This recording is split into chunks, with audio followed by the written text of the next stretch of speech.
Hey, what's going on YouTube community? Staying Dad GT here. I have a pretty cool video I think coming up here, and I know there's some out there that people have seen before, but I want to try and do something different. So this first part of the video, I'm going to do some sounds of the stock exhaust. I do have the active exhaust, so I want to show all the different modes for that, as well as some drive-bys, the pull-aways, things like that, stuff we don't necessarily hear as much with stock. And then I do have the Borla ATAK system coming, hopefully next week. I'm not sure exactly when that will come. We'll of course do a video install of that as well, and then some sound clips of that too. But the important thing that I feel is lacking with sound clips is being able to really compare two sounds back to back. For instance, I haven't found a video yet where you hear a rev of a quiet mode stock to 3000, and then right after that you hear the aftermarket exhaust rev to 3000 at quiet. So I want to try and provide an easier way to tell the difference between the sounds of the exhausts, just something a little different. I know there's a lot out there, but I'm trying to just make it a tad different, a little bit more useful for everybody. And of course I also have some local friends here who have a couple different exhaust systems, so I think we'll eventually bring them in, do some collaborations, get some sounds of their exhaust, compare it all, against stock, the ATAKs, whatever else is around. So, to start off this video right now, we're going to go ahead and do a quiet start and then a normal start. So the only two modes, at least to my knowledge, that you can start in would be your quiet mode, which you can set quiet hours if you have active exhaust, and then otherwise it always starts in the normal mode. So we're going to go ahead and go do those two starts real quickly. We'll get some driving shots and a whole bunch of different things later on in the video.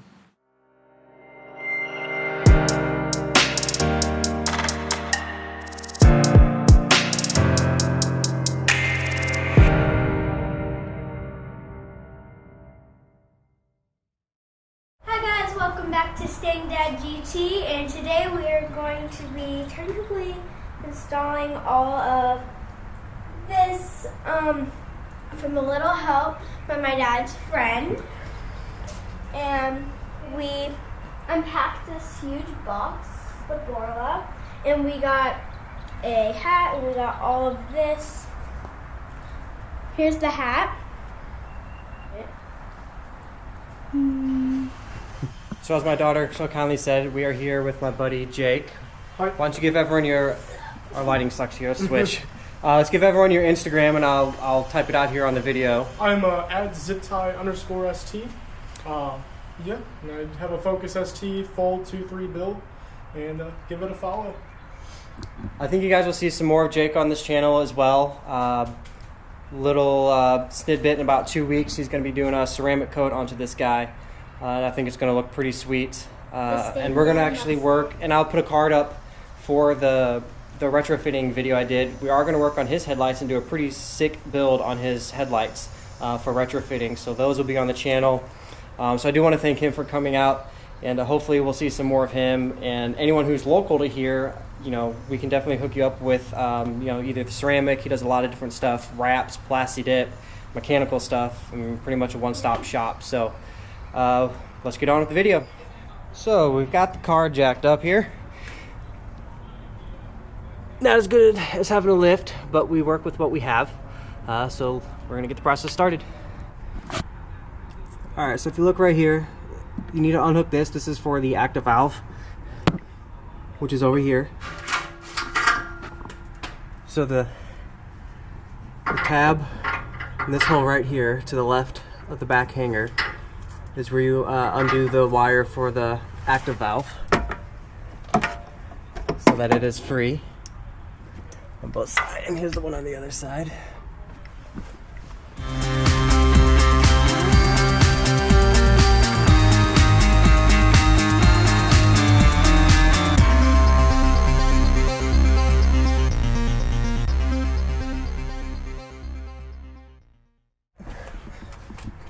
And there's two bolts here for these hangers.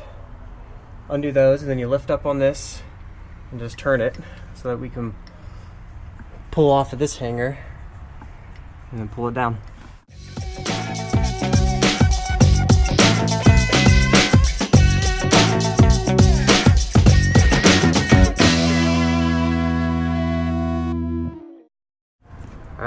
exhaust is off.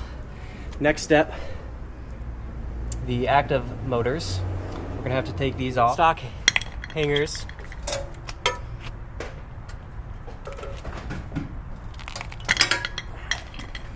And then these 3 bolts, 6 in total, 3 on each side, are 10 millimeters. So we're going to use a ratchet and not a drill because we don't want to damage the motor or anything.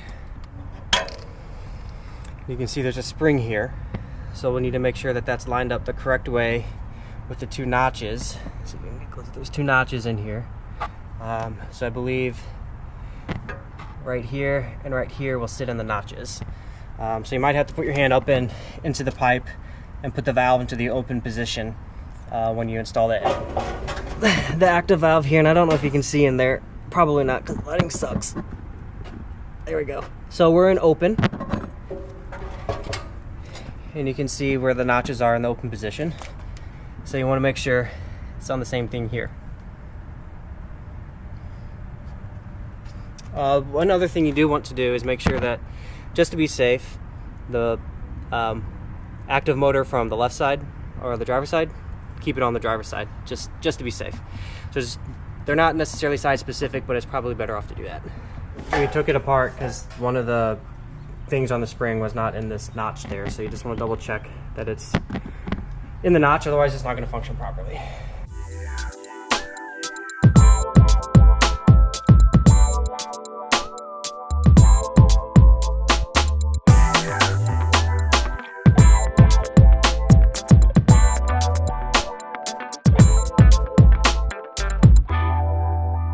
Okay, it's a little tricky, but we did get it. So there's the notch on this end here. And I don't think I'll be able to get it in the video, but just right across from it is another notch. So you might have to get it in one notch, hold it tightly, 2 hands helps, and then use the flathead to push in the other one. I also have my hand in here holding the valve open so that it wouldn't turn on us. Obviously what we'll really tell is when we hook it up to the car, and that's that.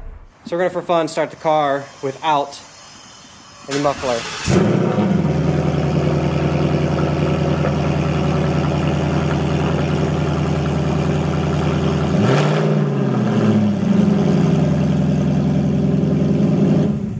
We're going to be using our stock mounting brackets to hook it up to the downpipes. And basically, we'll just be installing them. They have a little hook here at the very end. And then basically, it lines up. There's a little knot right here. And then we'll push that back down so you can't pull it forward. And then this one's actually broken open, so that you can see it at an angle. This makes a seal, and it actually has a little bit of over. So basically what we're doing, straight on like this, like that, and then bolt it straight down. Cool. So stock coupler goes to the coupler that came with the Borla system, or stock clamp. Yep. And then from there on out, you'll use, I don't know if you can see behind the drill here, and there's a couple more clamps over off to the side, but you'll use these guys for the rest of the time. And what size bit do we have there, Jake? This is a 15. 15, so we have 15 millimeter deep socket. Just for a reference for everyone, I thought I had 4 jack stands, but I only had 2, so we actually have just the 2 holding up the back of the car. And really, there is enough clearance up here. It's not, you know, is the easiest, like if you were on a lift, but I mean we're not too uncomfortable under here. But it definitely, this way for sure, took the 2 of us getting the stock exhaust off. So I definitely recommend 2 people for this project. So obviously when you guys put the X pipe on, you want to make sure your clamps are on first.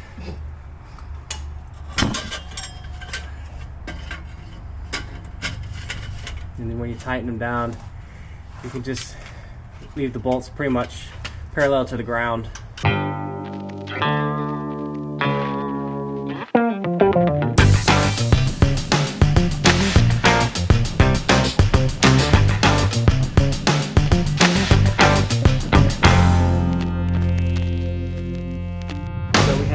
here that this will go in, and you'll clamp all these guys back up.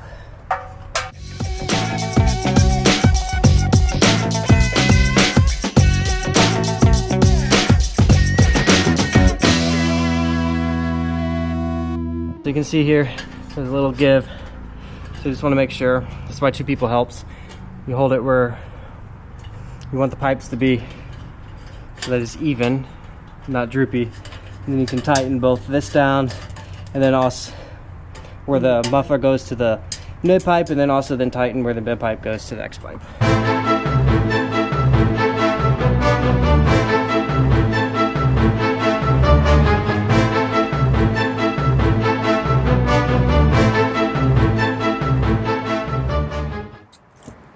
Step back, I want to look at the tips.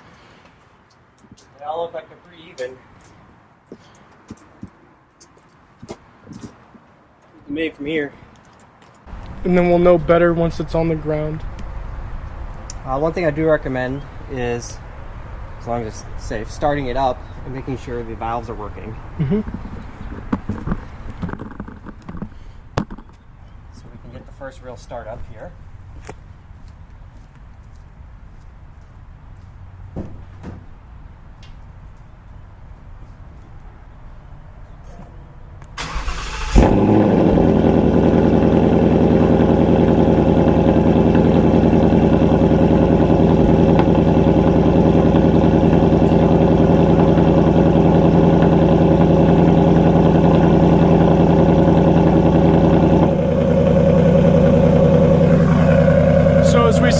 Sides, both the valves are both closed. So I'm going to cycle through normal, sport, and track, and you'll be able to see the valves move on each one. So let's take a closer look as he cycles through.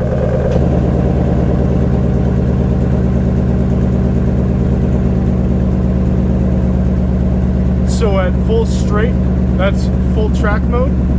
And both the valves are open at full 100 Bach. And FYI, that start you heard was normal mode, so that was the normal start. But it sounds like everything's good to go. We can clean up, car down, and maybe give it some revs.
Alright everyone, I hope you found that this video was very helpful. There's a lot of cutting, editing, moving clips around, but like I said in the very beginning, I wanted to provide something very different where you're able to hear the difference of, let's say, a 3500 RPM stock normal, and then right after here the ATAK stock or ATAK normal as well at 3500 RPM, rather than having to jump around on clips and hear the difference. So I hope this was helpful. If not, let me know. Just leave some comments. Give me your thoughts. I do plan to do some more of this as well with maybe some local members. There's some MBRP, axlebacks here, and pretty much whatever people have. I think a few of my friends are looking to get some Corsa Extremes. So I do want to do just an overall comparison of anything I can get my hands on for audio wise. It just depends who we have locally. So anyway, go ahead and hit the subscribe button and hit the notification bell. So one thing, or I guess to finish the video, I want to give my overall comments on the Borla ATAK. I love it. I mean, it's super loud. It is really great. I'm kind of glad I did not go with the S-Type, because with the ATAK I can tone it down. It's definitely really, really loud, and it is deep, and I like that. I also wanted to mention, when I did the pullaways and the drive-bys on that long stretch of road, you know, one thing I've really found with the ATAK system, and definitely with like your normal like daily driving around the town, as you're keeping the RPMs a little bit on the lower side, below 4,500, or you know, the system's super loud, and you've got that deep tone. As you get into the higher RPMs, you do lose a little bit of volume and a little bit of that deep tone, which is to be expected, especially with like an X-Pipe and things like that. But to me, when I was driving in the car, it didn't necessarily seem as loud as I expected when I was doing pullaways. But if you go back and listen to the clips, you'll notice that as I drive away, you hear the ATAK much longer in the videos. when you're driving away from the camera than you did for the stock system. So that just shows overall it's much louder. It's an awesome system. I would totally recommend it. Thank you again, Borla, for hooking me up. The complaints I would have would be, and I'm going to try and adjust them, but you'll notice in like the videos where the GoPro is like right above the exhaust, you can't even see the Borla tips, so they just don't really stick out far. So I need to see if I can adjust those to stick out a little bit further. And I did go with the black tips, and I love the outside. The black chrome looks great, but the tips are really big, and the inside of them is kind of like an unfinished metal look almost. And I think it would have been really nice if those would have also been black as well, just to kind of help it blend a little bit better. And even as going as far as for people who get like, you know, the black tips, maybe even making the muffler itself black as well, just so it all kind of blends in a little bit better from the underneath of the car. But in no means would I let that deter me from purchasing the product. I thought it was a really good product. All the quality was great. The welds were great. And I am going to try something cool here in the future with this system. I don't think I've seen anyone do this before. There will be a future video on it, but I got my hands on an H-pipe for 25 bucks. So I'm going to experiment and replace the Borla X pipe with an H pipe, do some sound clips, and see what the difference is. So look forward for that video, because I think it'll be really, really cool to see the differences. And again, peace out.